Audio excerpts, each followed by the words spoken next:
Ang bibi ko. Love you. Love you, pare. Bibo! Bibo!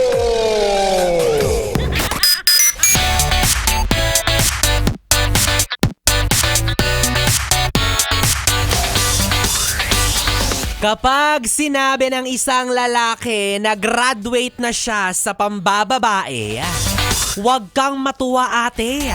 Dapat mas lalo kang kabahan kasi nagmamasteral na yan. Lagot! Ayan ha. Minamaster pa ang pagiging manloloko ha. O kaya ikaw, yes friend, kung kasalukuyan kang humahagilap ng tao na iyong pinapangarap na makakasama mo sa bawat hirap at sarap, ang hanapin mo yung taong retired na sa mga panahong ginagawa lang ang laro. 'Di ba? Ang pag-ibig. Nako, mahirap yan. 'Di ba? Nakikipagpatentero ka sa kanya, nakikipaghabulan ka, nakikipagtagu-taguan ka, mahirap yan. Kumbaga, siya yung tipo ng tao na hindi pa masyadong mature mag-handle ng relasyon. Oo, hindi pa malinaw sa kanya kung ano nga ba talaga yung purpose at goal ng relasyon na pinasok niya kasama ka. Or hindi pa sigurado sa'yo. Ay, ang sakit naman nun. Grabe naman, sinabihan ka na ng I love you, nag-good night na sa'yo, tinanong ka na kung kumain ka na ba, tapos hindi pala sigurado sa'yo. Ano yun? Bakit ganun? Pwede ba yun? Oo, pwede yun. Para sa mga taong hindi seryosong pumapasok sa isang relasyon. 'Di ba? Yung tipong hindi pa malinaw kung sino ka nga ba talaga sa buhay niya. Meaning, nasa exploration stage pa siya. Exploration stage? Ano kasi Dora?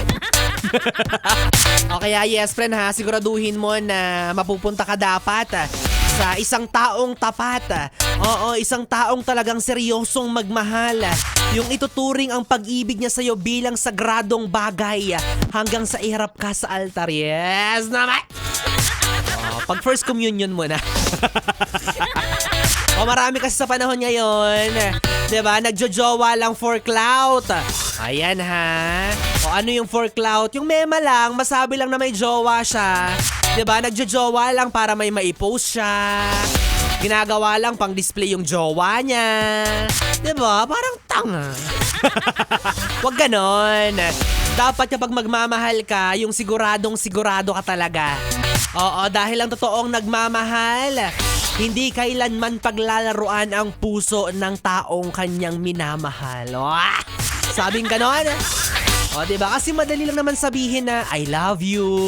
Madali lang bitawan yung mga salitang, mahal kita. Diba? Pero paano mo nasabi? Bakit mo nasabi? Diba? Paano mo i-execute? O, dyan magkakatalo yan. Madaling sabihin, pero mahirap gawin. O, nako, kaya kung sa akin ka, kahit hindi ko sabihin na mahal kita, mararamdaman mo yan agad kapag binigyan kita ng sandamukal na pera. Pag hindi kita binigyan ng pera, isa lang ibig sabihin nun, hindi ako mayaman at hindi kita mahal. Ay, nako, siya, ikaw ba, yes friend?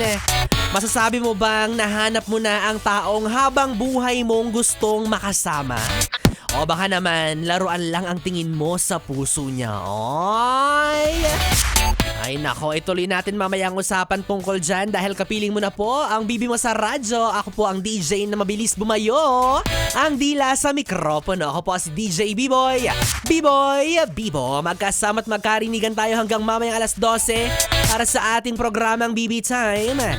Dito lang sa istasyong No Problem. Ang 101.1, yes, FM. Solid. Alright.